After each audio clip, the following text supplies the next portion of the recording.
Have you ever wondered what happens when you take a Christmas-themed salt shaker, add a dash of festive ribbon, and sprinkle in some beads and wire?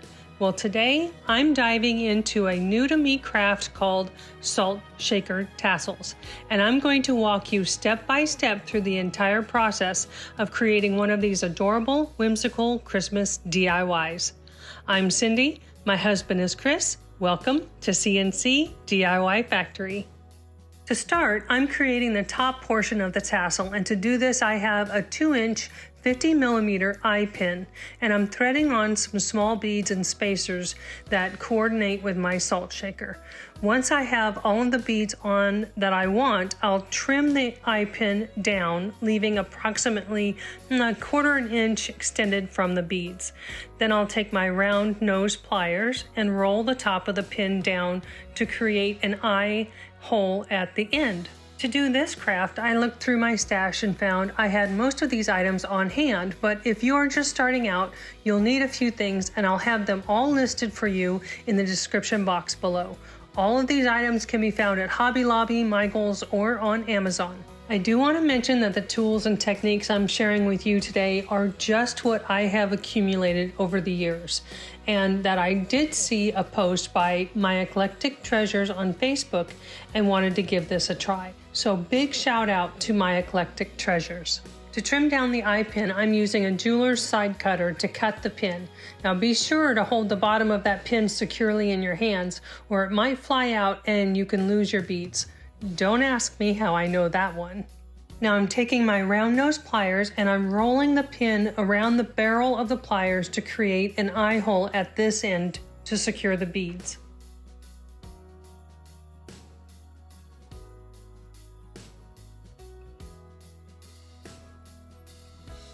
I did need to switch to a smaller pair of round nose pliers to get the size of the hole that I wanted at the end of this eye pin.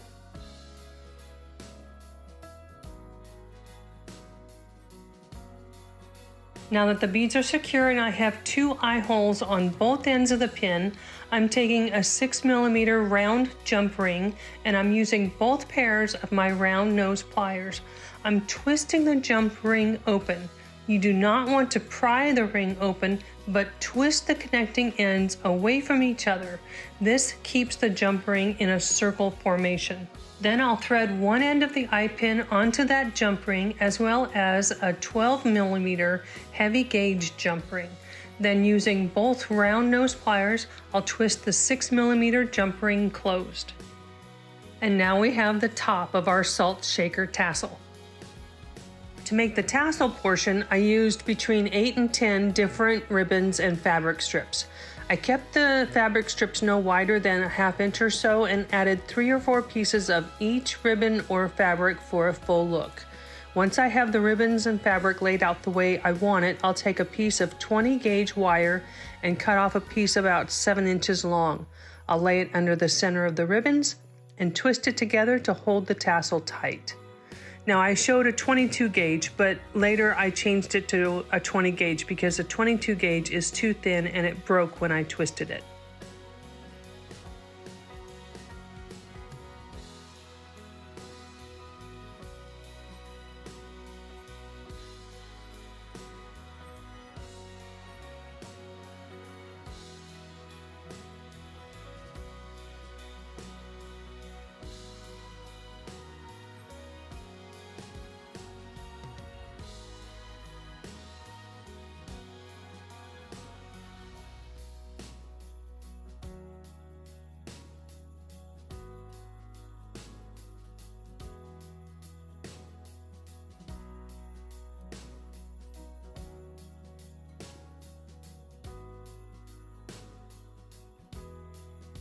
Use your round nose pliers to help twist the wire to tighten the hold on the ribbon. Just be sure to use the flat part of the pliers and not the cutter part, or you will cut your wire.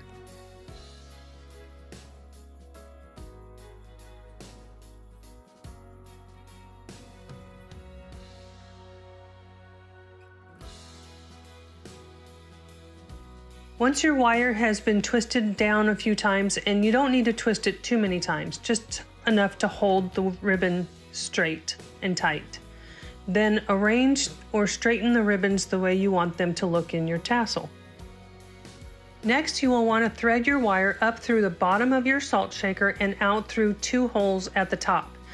If you have 3 or more holes, then try to choose the 2 that are closest together at the point closest to the top of the shaker. Then gently pull the ribbon snugly up into the bottom of the shaker if you can. Now, I did not show this here, but I did find on my later shakers to twist the wire together once at the top of the shaker. Now this allows the holes to line up easier for the next step, and you'll see it coming up. This is where I should have twisted the wires together once around to help secure the shaker, and you can see the twist in this picture here. Then I'll trim the extra wire down to about 1.5 inches long. And taking my round nose pliers, I'll roll the wire down, being sure to have a center hole for my jump ring to thread through both rolled wires.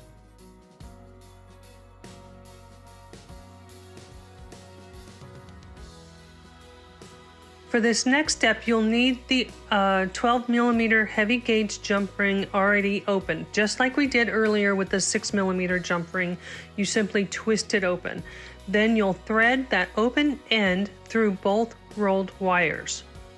Then you'll add the beaded top to the jump ring, being sure the larger jump ring is at the top for your hanger, and then twist the jump ring closed.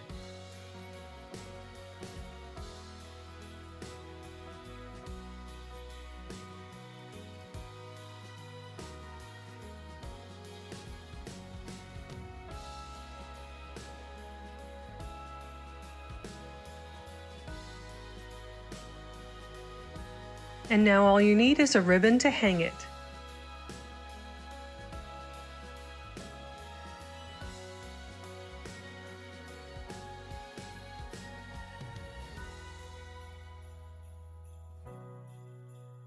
And that's it, friends. Such a fun little project with a big impact.